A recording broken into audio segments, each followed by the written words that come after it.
hampir 1 tahun menjalin asmara, Maxim Bauthier rupanya mantap ingin segera mempersunting sang kekasih Luna Maya. Maxim ingin membuktikan jika cintanya kepada Luna tak main-main. Meski terpaut usia 10 tahun lebih muda dari Luna, tak menghalangi Maxim untuk menyatukan cintanya dengan Luna di pelaminan. Lantas benarkah tahun depan Maxim akan segera mempersunting Luna? Ya serius. Anyway. Ya. Who says menunda pernikahan? Tahun ini bener gak sih? Tahun ini bener gak sih? Thank you. We'll see. Ya, keseriusan Maxim terhadap Luna seolah dibuktikan dengan membuatkan lagu spesial untuk Luna berjudul Bright Side of the Moon. Lirik lagu ini pun seolah menceritakan tentang perasaan Maxim yang beruntung mendapatkan seorang kekasih seperti Luna Maya.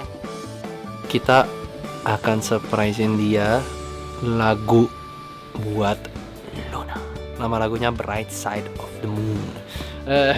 Tapi nanti lagunya itu tentang kebersamaan antara dua orang ini yang membutuhkan masing-masing. Karena lagu ini spesial buat seseorang dan buat diri aku sendiri juga, aku akan bahasin ya. Bukan buat seseorang lagi, udah langsung ceritain ini. Udah langsung ceritain, benar. Okay. Ya. Ini buat Luna gitu nih. Iya benar. Aku tuh nggak biasa ngomong langsung namanya, kan malu. Gitu lagu ini buat gitu loh. Oke, buat Luna.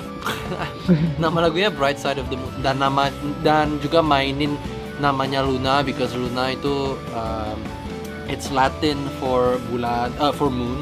Kali ini kasih aku kesempatan untuk aku yang ketemu sama kamu atau aku yang mencari kamu.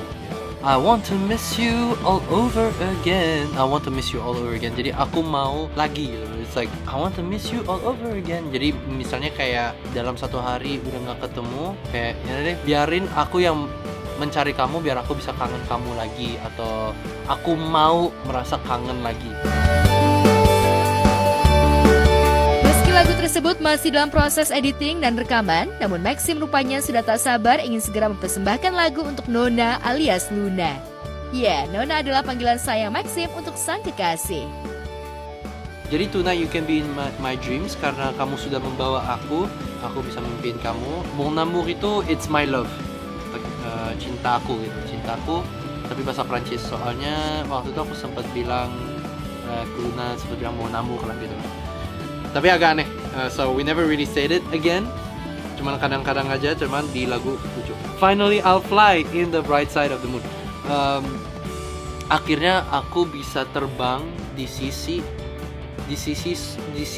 bulan yang terang gitu. Jadi aku tuh nggak pernah mau bilang bulan itu moon itu adalah Luna sebenarnya. Sebenarnya akhirnya aku bisa terbang di sisi terangnya bulan itu karena aku merasa kayak akhirnya aku ya merasa hidup lagi lah gitu. Jadi intinya adalah sisi terangnya bulan itu walaupun di dunia yang gelap seperti ini bisa ditemukan kalau kalian tidak merasa sendiri. Which is in this case it's aku mau menggenggamkan tangannya Luna. Di sisi lain, sebagai seorang aktor, Maxim rupanya selalu mengikuti perkembangan fashion agar selalu tampil mempesona saat tampil di hadapan publik. Beberapa waktu lalu, Maxim tampil dengan setelan jazz klasik yang membuat penampilan aktor berdarah Prancis ini berbeda. Benarkah Maxim memiliki fashion stylist pribadi? Ya, jadi aku punya reference, terus aku minta tolong untuk minta bantu. Boleh dong aku kayak gini gitu. Jadi ada stylist. Kalau ini sih aku impulsif aja, aku lagi pengen kayak agak klasik sedikit sih. Gak pakai dasi, mau agak lebih rapi, that's it sih. Soalnya kan ini lagi kayak groovy, lagi 80s atau 70s. Jadi aku memang agak suka dengan 70s karena fashionnya lagi balik ke situ, jadi aku kayak why not. Ya, untuk urusan fashion, Maxim rupanya memilih menggunakan baju-baju lamanya yang masih bagus dan stylish untuk dipakai dibanding harus berbelanja baju. Maxim bahkan lebih rela mengeluarkan uang untuk membeli gitar dibanding untuk fashion. Lantas benarkah Luna dan Maxim memiliki selera fashion yang sama? Benarkah Luna ikut andil dalam menentukan fashion Maxim? Not really, nggak terlalu sih. Kayaknya kita berdua itu lagi ngediscover the new movement lah gitu. Tapi sebenarnya aku tuh nggak terlalu fashionable ya. Aku sometimes I'm just like yaudah why not tonight. Tapi kadang bisa aja beberapa malam aku yang kayak udahlah biasa aja lah, udah kaos aja, it's okay, you know. I'm not a shopping kind of guy lah. Aku nggak terlalu shopping sih. Mungkin kalau aku yang shopping itu lebih ke gitar, mungkin lebih kayak gitu-gitu. Kalau misalnya fashion, ya sometimes aku cari kadang-kadang, tapi nggak harus gitu.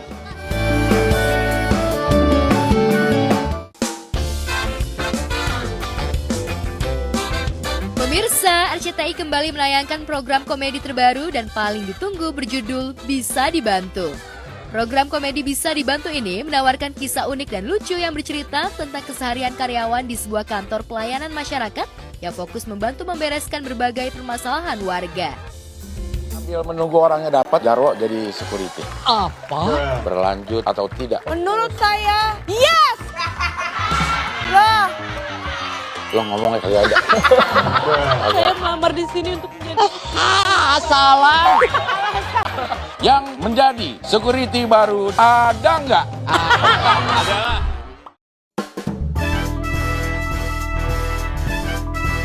Program bergenre situasi komedi alias sitkom ini dibintangi sederet komedian ternama seperti Abdel yang berperan sebagai Pak Lurah, Jarwo Kwat sebagai sekretaris Lurah, Parto sebagai anak magang, Mimin sebagai anak magang, dan juga warga yang diperankan oleh para artis yang akan menjadi bintang tamu dalam setiap episodenya. Udah program baru tapi ya rahasia ya, kita nggak mau kasih tahu. Ini khusus buat promo. Oh, ini buat promo. Pakai rahasia. Saya Batu itu bercerita tentang setnya itu di kantor pelayanan publik. Gitu. Pak Rusdi ini, Pak Jarwo. Pak Jarwo, ini sebagai sekretaris ya. Saya sebagai Pak Lur dan Mas Parto sebagai Magang lah. Pegawai. Jadi dari zamannya sebelum Pak Lurah segala macam saya pernah kerja pensiun dipekerjakan lagi, cuma magang jadinya. Magang. Oke, untuk hal ini saya persilakan sekretaris untuk menjawabnya. Ya, karena ini kantor pelayanan publik ya, itu macam-macam aduan dari warga gitu ya, dari masyarakat. Apapun mereka mengadukan ke tempat sini. Pokoknya semua masalah warga ngadunya ke sini. Nah, gitu. Tengah kepusingan kita, terus kita nonton yang orang-orang tua dan anak muda menjadi satu, terus jadi komedi yang seger ya gitu. Maksudnya ya pasti bikin happy lah, sejenak istirahat gitu dari kepusingan menonton program Bisa Dibantu gitu. Selain itu, sitkom Bisa Dibantu ini juga makin segar lantaran ada El Rumi yang berperan sebagai security, juga Vior yang memainkan karakter sebagai seorang administrasi di kantor pelayanan masyarakat. ini adalah paling lucu sedunia. Aku perannya, jadi admin. Oh iya nih admin nih, administrasi Vior. Aku punya karyawan magang temanku namanya Kamimin. Walaupun dia lebih tua tapi dia ceritanya magang. Itu jadi yang kayak rada-rada lemot gitu ya. Jadi mereka emosi semua sama aku. Tapi nggak apa, emang kayak gitu kan. Atau seperti apa chemistry yang dibangun para pemain di sitkom Bisa Dibantu?